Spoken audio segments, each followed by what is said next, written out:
जय हिंद एस्पिरेंट्स। तो हम डिस्कस कर रहे थे मार्च 2025 के top 100 most important current affairs को। इसके पहले पार्ट 1 हम डिस्कस कर चुके हैं और ये पार्ट 2 है। ये किन एग्ज़ाम्स के लिए इम्पॉर्टेंट है? तो जो आने वाला यूपीएसआई का एग्ज़ाम है, यूपी आरओ, इनफैक्ट जो बाकी के भी एग्ज़ाम्स हैं, ऐसा नहीं है कि मैंने इसमें 2 एग्ज़ाम्स लिखा है, सिर्फ इन्हीं दोनों एग्ज़ाम्स के लिए इम्पॉर्टेंट है। जो भी एग्ज़ाम्स आने वाले हैं, चाहे वो एनटीपीसी का हो या फिर और भी कोई एग्ज़ाम हो, स्टेट का, पीसीएस का एग्ज़ाम हो, इन सारे एग्ज़ाम्स में ये इंपॉर्टेंट रोल प्ले करेगा। ठीक है।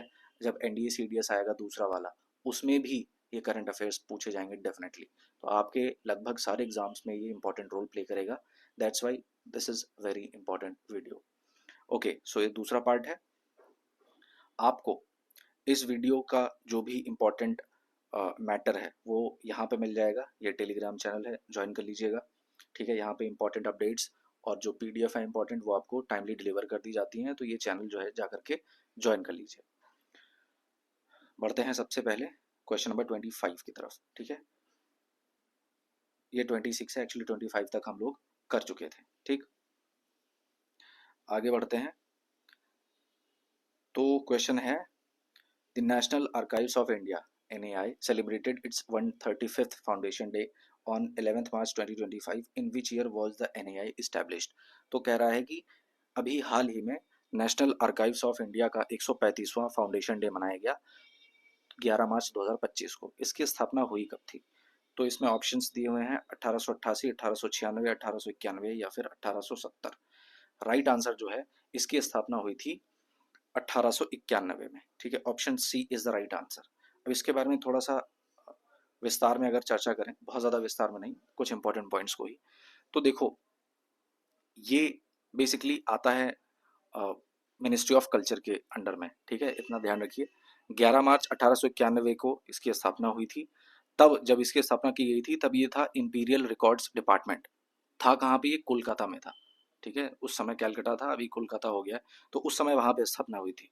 लेकिन जब 1911 में कैपिटल का ट्रांसफर हुआ, कैलकाटा से दिल्ली किया गया, ठीक है, तब इसका नाम भी बदल गया और ये आ गई दिल्ली। मतलब इसके जो हेडक्वार्टर्स हैं वो दिल्ली में आ गए। ठीक है, जो अभी की करंट की जो एनआई की बिल्डिंग है, नेशनल आर्काइव्स ऑफ इंडिया की बिल्डिंग है, उसको डिजाइन किया था एडविन लुटियंस ने। है ना, आपने नाम बहुत सुना होगा दिल्ली में, लुटियंस मार्ग भी है। तो एडविन लुटियंस ने इसका डिजाइनिंग किया था। 1926 में इसको पूरा कंप्लीट किया गया था। तो ये थे कुछ important facts regarding national archives of India के बारे में। क्वेश्चन नंबर 27 की तरफ बढ़ते हैं।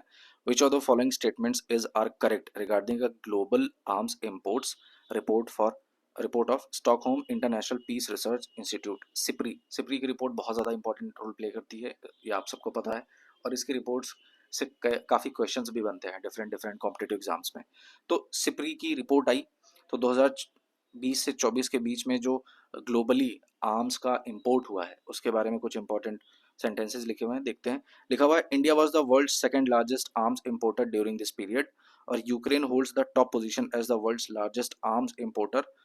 ये दोनों सेंटेंस है। कह रहा है कौन सा सेंटेंस सही है? Right answer is option C, दोनों सेंटेंस सही है। यूक्रेन की बात करें तो 2020 से 24 के बीच में पूरे विश्व में जितना हथियार इंपोर्ट किया गया, सबसे ज्यादा यूक्रेन ने किया। ठीक है, पूरे विश्व का जितना भी था टोटल, उसका 8.8% यूक्रेन ने अकेले इंपोर्ट किया है। लेकिन अगर दूसरे पोजीशन पे बात करें तो दूसरे पोजीशन पे कौन है? तो भैया हम हैं, इंडिया। सेकंड पोजीशन पे इंडिया आती है। ठीक है, दूसरे नंबर पे हम हैं पूरे वर्ल्ड में आर्म्स इंपोर्ट को लेकर के। 8.3% ग्लोबल इंपोर्ट्स का हमने इंपोर्ट किया है। ठीक है, हालांकि ये जो है पिछले 5 सालों में, जब 2015 से 2019 में ये काफ़ी कम भी हुआ था, 9.3% के करीब कम हुआ था। लेकिन फिर बाद में अभी हमने काफ़ी इंक्रीमेंट किया है। ठीक है, इंडिया के बाद में और भी कौन से ऐसे नेशंस हैं, जैसे कतर है, Saudi Arabia, Pakistan, Japan, Australia, Egypt, यहाँ तक कि United states of America, Kuwait, ये सभी ये टॉप कंट्रीज हैं जो कि आर्म्स इंपोर्ट करती हैं। ठीक है, बढ़ते हैं नेक्स्ट क्वेश्चन की तरफ। Question number 28। Which of the following pairs of award categories and winners at the 25th International Indian Film Academy IIFA awards 2025 is correct? Best film Shaitaan को नहीं दिया गया। Best singer male Darshan Raval को नहीं दिया गया। Best performance in a leading role female Alia Bhatt नहीं है। Best performance in a leading role male Kartik Aaryan, इनको ये अवार्ड दिया गया। ठीक है, तो ये बिल्कुल सही आंसर है ऑप्शन नंबर डी। अच्छा, कुछ इंपॉर्टेंट बात करें, जैसे बेस्ट मूवी जो दी गई वो लापता लेडीज को दी गई, आपने देखी होगी, अगर नहीं देखी है it's a good watch. Best performance जो लीडिंग रोल मेल में रहा वो कार्तिक आर्यन को मिला भूल भुलैया 3 के लिए, और जो लीडिंग रोल फीमेल को दिया गया बेस्ट परफॉर्मेंस वो दिया गया नितांशी गोयल को, जो लापता लेडीज में जो वो फीमेल मेन कैरेक्टर होती हैं नितांशी गोयल, उनको दिया गया। बेस्ट सिंगर मेल का जो अवार्ड दिया गया वो जुबिन नौटियाल को दिया गया। ठीक है, किसको? जुबिन नौटियाल को, जो आर्टिकल 370 का सॉन्ग था दुआ, उसके लिए इनको ये अवार्ड दिया गया। ठीक है, आगे बढ़ते हैं। Question number 29, Iran, Russia and China started joint naval security belt exercise. Security belt exercise काफी इंपॉर्टेंट है। एट विच प्लेस, कहाँ पे शुरू किया? Option are Jafar port, Chabahar port, strait of Hormuz या Shanghai port. Right answer is option B, Chabahar port. तो Iran, Russia और China ने मिलकर एक साथ ये एक्सरसाइज शुरू करी। इसकी शुरुआत बेसिकली हुई थी 2019 में, और इस बार का जो जो एडिशन हुआ है वो गल्फ ऑफ ओमान में हुआ है। ठीक है, गल्फ ऑफ ओमान में ही ये जो चाबहार पोर्ट है ईरान का, वहीं पे इसको ऑर्गेनाइज किया गया। तो ये इस बार का 5वां था, और इन तीनों देशों के बीच में होता है। ठीक है, मिलिट्री जो कॉपरेशन है उसको मजबूत किया जा सके, इसकी वजह से एक्सरसाइज होती है। क्वेश्चन नंबर 30 की तरफ बढ़ते हैं। Recently 11th March was observe as the death anniversary of Chhatrapati Sambhaji Maharaj. Consider the following statements with reference to Chhatrapati Sambhaji Maharaj. तो हाल ही में 11 मार्च को उनकी डेथ एनिवर्सरी मनाई गई छत्रपति संभाजी महाराज की। तो उनसे रिलेटेड कुछ यहाँ पे सेंटेंसेज हैं, इनमें से कौन सा सही है ये बताना है। He was the founder of the Maratha empire and father of Shivaji. He defeated the Mughals in the battle of Burhanpur in 1681। इसमें से कौन सा आंसर सही है? Right answer is option B, only 2। पहला गलत है, सही क्या है?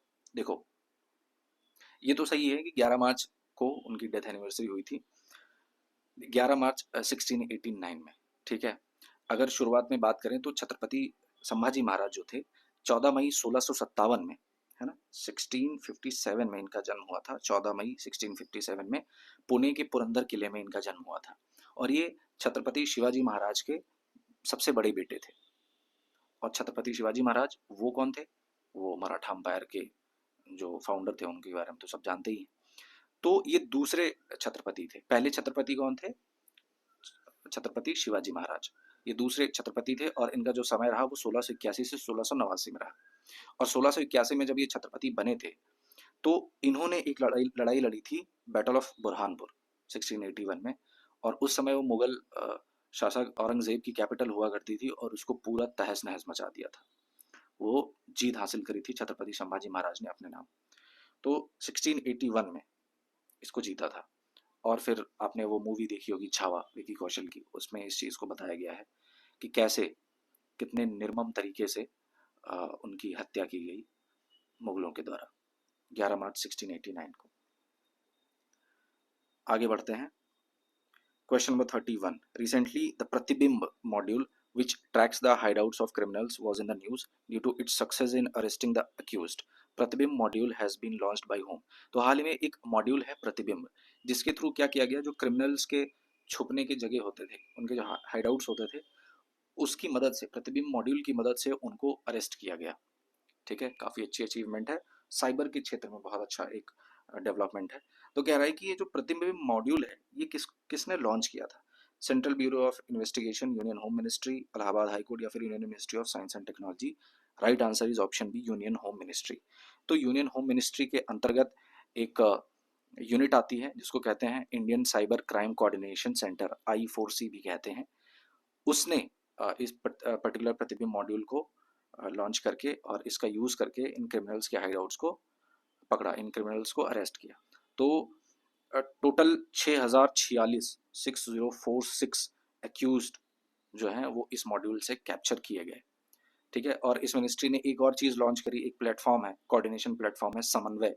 उसमें क्या है, तो जो अदर लॉ इन्फोर्समेंट एजेंसीज हैं, जैसे CBI हो गया, ED हो गया, अदर जो भी एजेंसीज हैं, वो एक साथ मिल करके एक कॉपरेशन बना करके साइबर क्राइम का जो डेटा है एक दूसरे से शेयर करके इन जो क्रिमिनल्स हैं इनको पकड़ने में एक दूसरे की हेल्प करते हैं, कोऑर्डिनेट करते हैं एक दूसरे को। तो वो पोर्टल क्या है, वो प्लेटफॉर्म क्या है, वो है समन्वय। नेक्स्ट क्वेश्चन की तरफ बढ़ते हैं। Question number 32, according to recent data the average per capita income in Uttar Pradesh has more than tripled in 13 years. अभी रिसेंट का डेटा आया, पिछले 13 सालों में जो यूपी की पर कैपिटा इनकम है वो 3 गुना से भी ज़्यादा बढ़ गई है। ठीक है, सो पूछ रहा है कि व्हाट इज द पर capita income of Uttar Pradesh in the year 2023-24। तो यही पूछ रहा है कि 2023-24 में यूपी की पर कैपिटा इनकम कितनी। ऑप्शंस हैं 80,000, दूसरा है 93,422, तीसरा है 1 लाख और चौथा 1,20,000। Right answer is option B, 93,422 rupees. ठीक है, 2011-12 में जो स्टेट यानी कि यूपी की जो पर कैपिटा इनकम थे ना वो थी 32,002 रुपए। ठीक है, 32,002 रुपए साल का ये थी। बट अब ये क्या हुआ, 2023-24 में बढ़ गया, कितना हो गया, 93,422 रुपए पर ईयर। और ऐसा एक एस्टिमेट लगाया जा रहा है कि ये जो करंट फाइनेंशियल ईयर चल रहा है 2025-26 का, इसमें ये संख्या जो है वो 1 लाख से भी ज़्यादा चली जाएगी, यानी कि जो पर कैपिटा इनकम है यूपी की वो और बढ़ जाएगी, 1 लाख से ज़्यादा हो जाएगी। ठीक है, तो ये इंपॉर्टेंट पॉइंट्स थे। Question number 33, Uttar Pradesh emerging as a leader in sustainable urbanisation is ranked at which position in the country in terms of green building adoption. तो कह रहा है उत्तर प्रदेश जो है वो सस्टेनेबल अर्बनाइजेशन में काफ़ी अच्छा लीड कर रहा है, और कंट्री में जो ग्रीन बिल्डिंग एडॉप्शन है उसके रिगार्डिंग यूपी की क्या पोजीशन है पूरे देश में। ऑप्शन है first, second, third, fourth. Right answer is option B, second. UP दूसरे नंबर पे। पहले नंबर पे कौन है, महाराष्ट्र। पहले नंबर पे महाराष्ट्र है जो कि ग्रीन बिल्डिंग्स को अडॉप्ट करने में सबसे आगे है।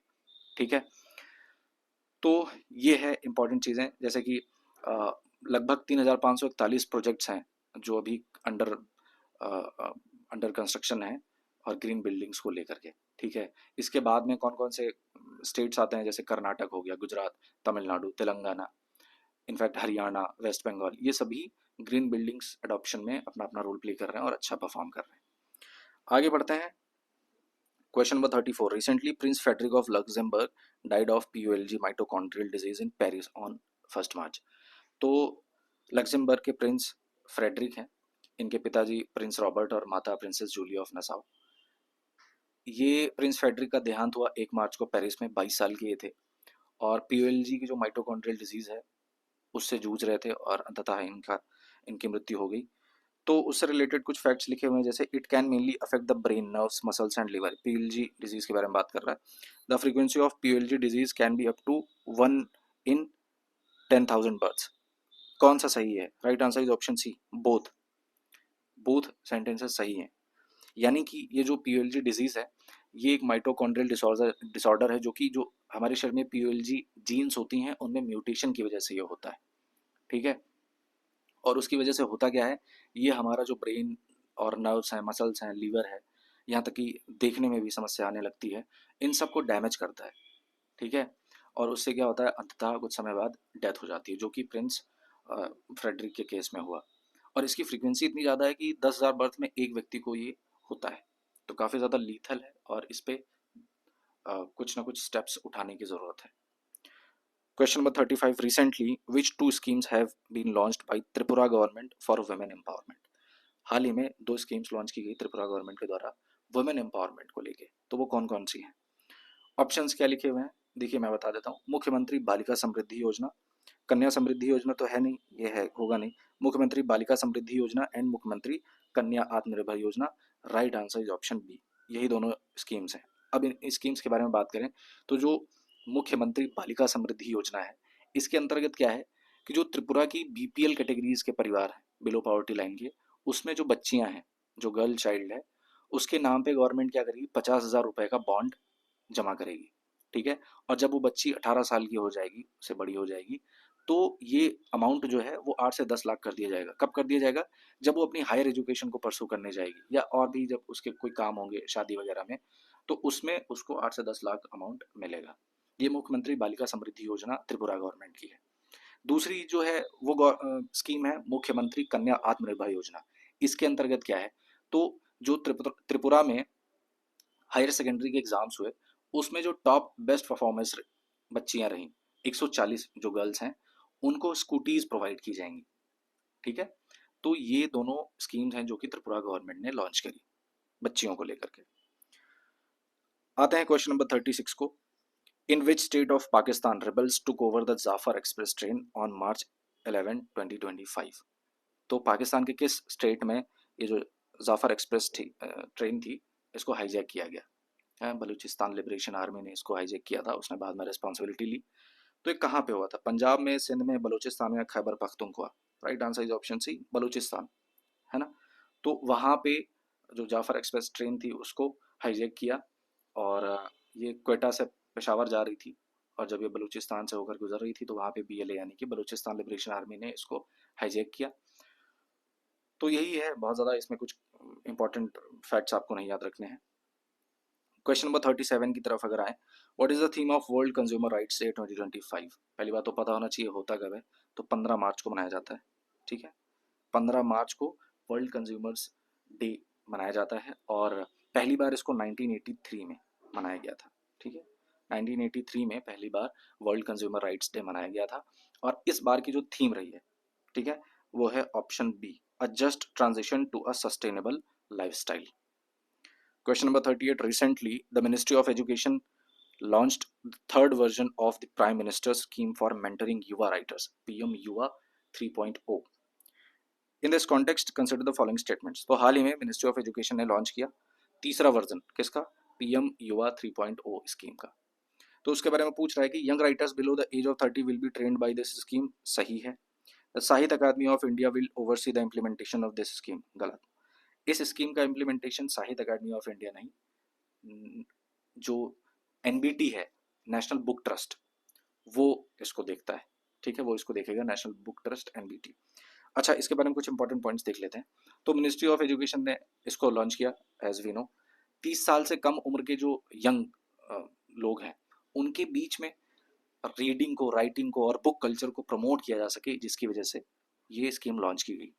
तो जो यंग राइटर्स हैं वो किन वो 3 ऐसी थीम्स हैं जिन पे फोकस करके राइटिंग्स को इम्प्रूव करेंगे, जैसे the role of the Indian diaspora in nation building, दूसरा है इंडियन नॉलेज सिस्टम्स, और तीसरा है builders of modern India from 1950 to 2025।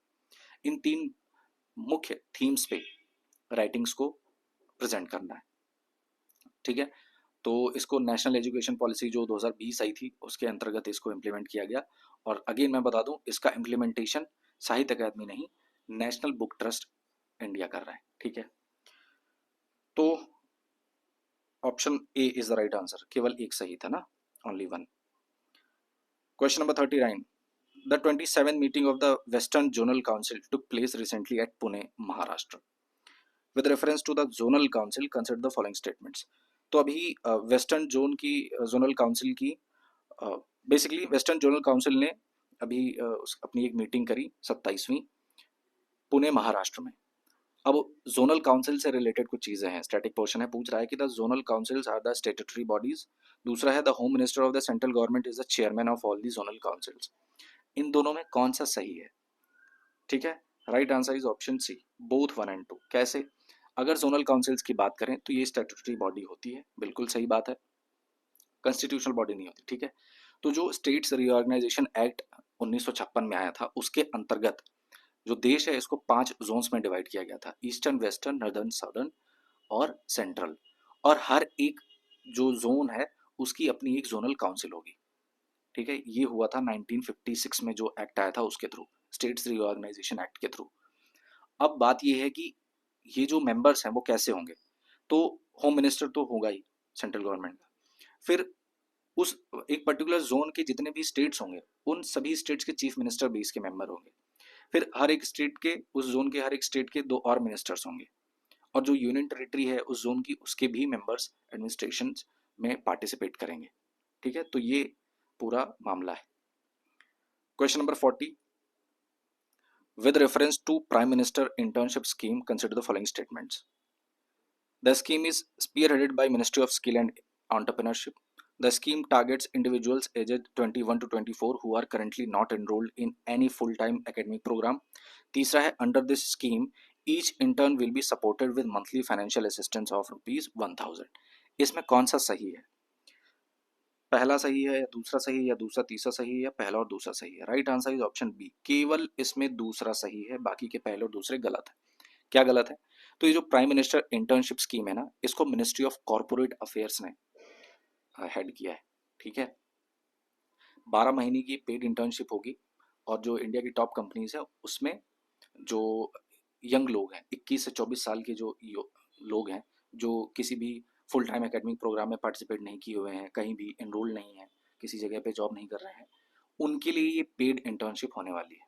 ठीक है, तो पहला सेंटेंस मैंने बता दिया, मिनिस्ट्री ऑफ कॉर्पोरेट अफेयर्स ने किया है इसको, स्किल और एंटरप्रेन्योरशिप में नहीं।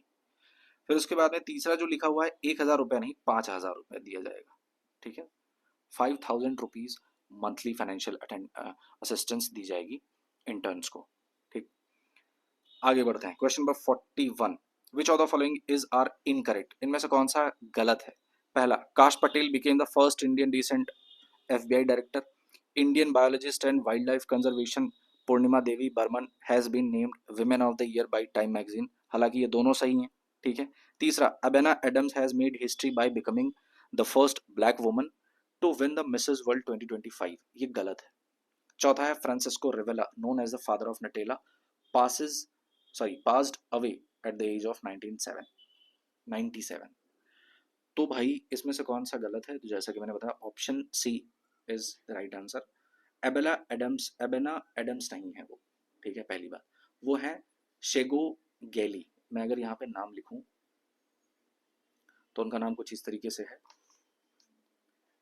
TSHE शेगो और GAELAE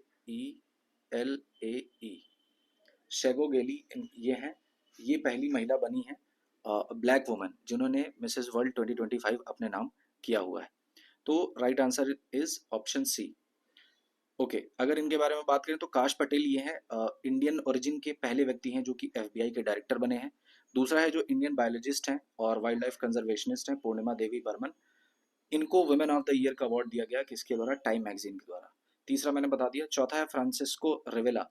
आपने देखा होगा जब नटेला खाया होगा तो उसको जो जिन्होंने उसको बनाया था, उसके जो फादर कहे जाते हैं फ्रांसिस्को रिवेला, उनका देहांत हुआ अभी हाल ही में। ठीक है, question number 42, Mount Dukono was recently seen in the news, it is located in which of the following country? तो माउंट डुकोनो जो है वो अभी हाल ही में न्यूज में था। ठीक है, किस देश में है? Options are Indonesia, Philippines, Vietnam, Australia. Right answer is option A, Indonesia. तो अभी हाल ही में उसमें हुआ है विस्फोट। ठीक है, ये इंडोनेशिया का जो हल्माहेरा आइलैंड है उसके नॉर्थ मलुकू प्रोविंस में ये फटा है। 2 किलोमीटर ऊंची इसकी इसकी जो राख और धुआं है वो गया था। एविएशन सेफ्टी में काफ़ी ज़्यादा इशू आया था, तो ये काफ़ी ज़्यादा न्यूज़ में रहा। अभी तक अगर बात करें इंडोनेशिया में अप्रॉक्सीमेटली 127 एक्टिव वोल्केनोज हैं। ठीक है, आपको बताना है इंडोनेशिया की कैपिटल क्या है और करेंसी क्या है कमेंट बॉक्स में। Question number 43, international mother language day हर साल किस दिन मनाया जाता है? ऑप्शन आर 21 जनवरी, 21 फरवरी, 21 मार्च या 21 अप्रैल। Right answer is option B, 21 फरवरी को इंटरनेशनल मदर लैंग्वेज डे मनाया जाता है। ठीक है, इसको यूनेस्को ने शुरू किया था 1999 में, 1999 में इसको शुरू किया गया था यूनेस्को के द्वारा। ठीक है, लिख देता हूँ 1999।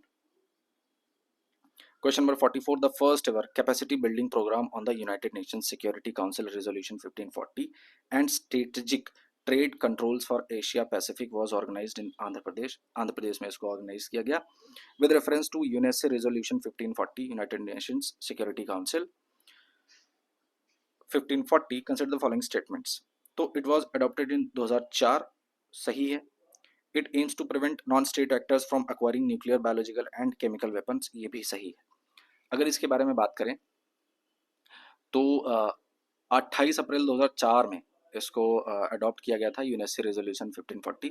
तो इसका मेन मुद्दा ये था कि भाई जो नॉन स्टेट एक्टर्स हैं, है ना, जो बेवजह, फॉर एग्जांपल यहाँ पे नॉर्थ कोरिया को ही ले लो, या और भी जो नॉन स्टेट एक्टर्स हैं जो इतने बड़े बड़ी कंट्रीज़ नहीं हैं, उनको एक तरीके से प्रोहिबिशन लगाया गया कि न्यूक्लियर जो पावर वेपन्स हैं, बायोलॉजिकल वेपन्स हैं और केमिकल वेपन्स हैं, उन पर रोक लगाया जाए, है ना। तो इसके लिए इसको अडॉप्ट किया गया था। Question number 45, recently India has dispatched humanitarian assistance of 26 tons to Honduras in the wake of the recent tropical storm Sara. हाल ही में क्या हुआ था, होंडुरास में एक ट्रॉपिकल स्टॉर्म आया सारा। तो भारत ने अपनी तरफ से 26 टन की ह्यूमैनिटेरियन एड भेजी है, खाने पीने का सामान, दवाइयाँ भेजी है। पूछ रहा है कि होंडुरास अपनी बाउंड्री इनमें से किस के साथ शेयर करता है, Nicaragua, Guatemala, El Salvador. Options हैं 1 ओनली, 2 एंड 3 ओनली, 2 ओनली, या फिर 1, 2 and 3 only. Right answer is option D. इन तीनों के साथ जो होंडुरास है वो अपनी बाउंड्री शेयर करता है। अगर पोजीशन की बात करें, मान लो ये है होंडुरास, ठीक है, तो होंडुरास जो है उसके यहाँ पे आपको साउथ ईस्ट में मिलेगा आपको निकारागुआ, और ग्वाटेमाला यहाँ पे मिलेगा उसके वेस्ट में, ठीक है, ग्वाटेमाला इसके वेस्ट में मिलेगा, और साउथ वेस्ट में यहाँ पे आपको मिलेगा एल सल्वाडोर, ठीक। फिर यहाँ पे ये मैंने बताया ना, ये है होंडुरास। बाकी ये तीनों कंट्रीज की पोजीशन मैंने आपको बताई। तो कुछ इस तरीके से आपको ये देखने को मिलेगा। अगर इसके और भी इंपॉर्टेंट बात करें तो यहाँ पे एक वाटर बॉडी होती है, ठीक है, साउथ में इसके, तो वो पैसिफिक ओशन है। गल्फ ऑफ फोनेस्का भी यहीं मिलेगी, और गल्फ ऑफ होंडुरास यहाँ पे इसके नॉर्थ में मिलेगी, ठीक। तो ये थी position. Question number 46, Cali fund was recently seen in the news, it is related to. तो कैली फंड काफी ज्यादा न्यूज में रहा, ये किस चीज से रिलेटेड है? Biodiversity, government securities, disaster management, या फिर peace keeping forces. Right answer is option A, biodiversity से रिलेटेड है, ठीक है। तो 25 फरवरी 2025 में इसको लॉन्च किया गया। तो जो 16 कॉन्फ्रेंस ऑफ पार्टी यानी कि कॉफ 16 है यूनाइटेड नेशंस कन्वेंशन की, जो कि बायोलॉजिकल डाइवर्सिटी पे होती है, रोम में हुई थी, इटली के, वहां पे इसको लॉन्च किया गया कैली फंड को, ठीक है। ये बायोडाइवर्सिटी को प्रोटेक्ट करने के लिए ये फंड काम करेगा, ठीक है। और ये जो cunning Montreal global biodiversity framework है ना, KMGBF, इसका गोल क्या है, 2030 तक जो बायोडाइवर्सिटी में प्रॉब्लम्स आ रही हैं उसको कम किया जा सके, उसको रोका जा सके, ठीक। Question number 47, recently the 59th death anniversary of Veer Savarkar was observed in the nation with the reference consider the following statements. तो हाल ही में 59th डेथ एनिवर्सरी सेलिब्रेट की गई, मतलब सेलिब्रेट क्या, ऑब्जर्व की गई वीर सावरकर की, है ना। तो उनसे रिलेटेड कुछ सेंटेंसेस लिखे हुए हैं, वो क्या है? In 1899, he performed a youth organization named Mitra Mela. In 1904, he founded the अभिनव भारत. देखो उनके बारे में कुछ बात कर लेते हैं, वीर सावरकर जी के बारे में। हालांकि ये दोनों ऑप्शन सही हैं, both 1 and 2, option C is the right answer. इनके बारे में अगर बात करें तो इनका पूरा नाम है विनायक दामोदर सावरकर, ठीक है, इनको वीर सावरकर के नाम से भी जाना जाता है। और एक बहुत ही बड़े मतलब पार्टिसिपेंट थे इंडियन फ्रीडम स्ट्रगल में, फ्रीडम फाइटर थे, पॉलिटिशियन थे, एक्टिविस्ट थे, राइटर थे, है ना। इन्होंने बढ़ चढ़ के इंडियन फ्रीडम स्ट्रगल में पार्टिसिपेट किया। 1904 में इन्होंने लगभग 200 ट्रस्टेड कॉमरेड्स को लेकर के अभिनव भारत की स्थापना करी। ये बाद में, हालांकि ये रिवोल्यूशनरी ऑर्गेनाइजेशन था, तो बाद में इसको ब्रिटिश गवर्नमेंट ने क्या किया, इसको बैन कर दिया था बाद में, ठीक है। फिर अगर मित्र मेला की बात करें तो 1899 में एक यूथ ऑर्गेनाइजेशन फॉर्म किया था 1899 में, जिसका नाम रखा गया मित्र मेला, है ना। तो पहला सेंटेंस भी सही है और दूसरा सेंटेंस भी सही है। इनके बारे में बात करें तो इन्होंने लंदन में फ्री इंडिया सोसाइटी की स्थापना करी थी, जो कि अभिनव भारत के लिए रिक्रूटमेंट का भी काम करती थी, है ना। 1 फरवरी 1966 को इन्होंने हंगर स्ट्राइक करी अंग्रेजी हुकूमत के खिलाफ, लेकिन इनकी बात सुनी नहीं गई और इन्होंने अपनी अंतिम सांस ली 26 फरवरी 1966 को, ठीक है। तो इनकी डेथ एनिवर्सरी याद रखिएगा, 26 फेब 1966, ठीक, okay. Question number 48. Recently, the Union Cabinet has given approval for the extension of the tenure of the National Commission for सफाई कर्मचारी NCSK until मार्च 31, 2028। तो हाल ही में यूनियन गवर्नमेंट ने क्या कहा कि भैया देखो, जो NCSK है, नेशनल कमीशन फॉर सफाई कर्मचारी, इसका जो टेन्योर है वो हम और भी बढ़ा रहे हैं, तो अब हम कर दे रहे हैं 31 मार्च 2028 तक, ठीक। इस वजह से न्यूज़ में था। अब हम देखते हैं NCSK के बारे में। तो इसकी स्थापना हुई थी 2014 में। The home minister of India is its chairperson. इसमें कौन सा ऑप्शन सही है? Right answer is option D, none of the above. इसमें कोई सा भी सेंटेंस सही नहीं है। अगर हम बात करें NCSK की, तो भाई इसका एस्टेब्लिशमेंट हुआ था 1994 में, ठीक है, 1994 में इसका एस्टेब्लिशमेंट हुआ था। उस समय पे ये एक स्टैट्यूटरी बॉडी के तौर पे इसका एस्टेब्लिशमेंट किया गया था। तो एक्ट आया था नेशनल कमीशन फॉर सफाई कर्मचारीज एक्ट 1993 में, जिसका 3 साल का टेन्योर था। तो उसके तहत इसको एक स्टैट्यूटरी बॉडी बना करके इस्टेब्लिश किया गया। लेकिन बाद में धीरे धीरे करके इसको 2004 तक इसका टेन्योर एक्सटेंड किया जाता रहा। फाइनली 2004 में जब ये एक्ट एक्सपायर हो गया तो इसको स्टेट्यूटरी बॉडी से हटा करके नॉन स्टेट्यूटरी बॉडी बना दिया गया और उसके बाद में इसको एक मिनिस्ट्री के अंतर्गत लाया गया जो कि है ministry of social justice and empowerment. ये तो आपको इसके इंपॉर्टेंट फैक्ट्स थे जो मैंने बताए। अब ये जो दूसरा लिखा हुआ है इसका जो चेयरपर्सन होता है वो यूनियन मिनिस्टर स्टेट रैंक का होता है, ठीक है, यूनियन मिनिस्टर ऑफ स्टेट उस रैंक का चेयरपर्सन होता है। वाइस चेयरपर्सन जो होता है किसी भी सेक्रेटरी रैंक का कोई भी पर्सन हो वो इसका वाइस चेयरपर्सन होगा, ठीक है। So these were the important points about NCS के। आते हैं क्वेश्चन नंबर 49 पे। Recently the union home ministry has instructed states to prevent the improper depiction of the state emblem of India.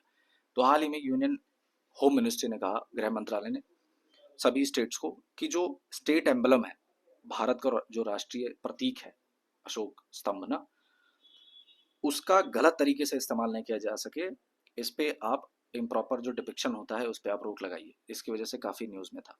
अब state emblem of India से related कुछ points है, जैसे it is the ऑफिल, इसमें कह रहा है कौन सा गलत है, ठीक है, ये हमें ध्यान रखना है, बताना है कि कौन सा इसमें गलत है। तो it is the official seal of the government of India, बिल्कुल सही। It was adopted on November 26, 1949, गलत। 26 नवंबर 1949 को नहीं, 26 जनवरी 1950 में इसको अडॉप्ट किया गया था, ठीक है, एज नेशनल एम्बलम, ठीक। It has a bull on the right side of the abacus representing taurus symbolising Buddhas birth, बिल्कुल सही। और धर्म चक्र at the centre of the abacus symbolising Buddhas first sermon, बिल्कुल सही है, ठीक है। बुद्ध ने अपना पहला जो उपदेश है वो बनारस के सारनाथ में दिया था, ठीक है। तो अगर इसकी बात करें तो जैसा कि मैंने बताया सारनाथ का जो लायन कैपिटल है अशोक का, उसमें उससे इसको लिया गया है। और इसके दाहिने साइड पे बुल है जो कि बुद्ध के जन्म को सिंबलाइज करता है। लेफ्ट पे घोड़ा दर्शाया गया है जो कि बुद्ध जब घर छोड़ करके बाहर निकलते हैं, रेनन्सिएशन की तरफ निकलते हैं, उसको दर्शाता है।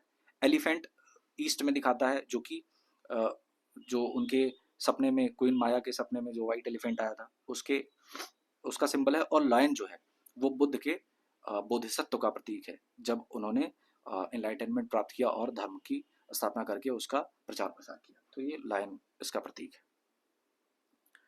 Question number 50 and last of this video is the finance minister has announced in the 25-26 union budget, ठीक है, लॉन्च किया भाई, बजट अनाउंस किया 2025-26 में, the launch of A 6-year mission for आत्मनिर्भरता इन पल्सेस, ठीक है। इसी के दौरान एक और मिशन, बेसिकली एक चीज़ लॉन्च की गई जो कि है मिशन फॉर आत्मनिर्भरता इन पल्सेस, दालों में आत्मनिर्भरता का एक मिशन लॉन्च किया गया इस बजट में। अब इससे रिलेटेड को सेंटेंस जैसे 1000 crore has been allocated for the mission, बिल्कुल सही। Special focus on is on तूर उड़द एंड मंसूर, ये भी सही है। तो option C is the right answer, both 1 and 2। तो अगर इसकी बात करें तो इस मिशन में नफेड जो है, national agricultural cooperative marketing federation of India, और जो एनसीसीएफ है यानी national cooperative consumers federation of India, ये क्या करेंगे, दालें खरीदेंगे उन किसानों से जो कि इस एग्रीमेंट के अंतर्गत रजिस्ट्रेशन करते हैं, और उनसे ये दालें खरीदी जाएंगी। सरकार इन दोनों एजेंसीज के थ्रू दाल खरीदेगी। और टारगेटेड क्रॉप्स कौन कौन सी दाल, तो वो तूर यानी अरहर, उड़द और मसूर की दालें होंगी, ठीक है। 1000 करोड़ का अलोकेशन किया गया इस मिशन को लेकर के। सो ये थे 50 क्वेश्चन, आई होप आपको समझ में आए होंगे। अगर वीडियो पसंद आया तो वीडियो को लाइक करिएगा, चैनल को सब्सक्राइब करिए, कमेंट बॉक्स में अपना कोई भी सुझाव हो, सलाह हो, कोई क्वेश्चन हो ज़रूर डालिए, दोस्तों को शेयर करिए। मिलते हैं अगली वीडियो में, तब तक के लिए आप अपना ध्यान रखिए, ख्याल रखिए, खुश रहिए। जय हिंद।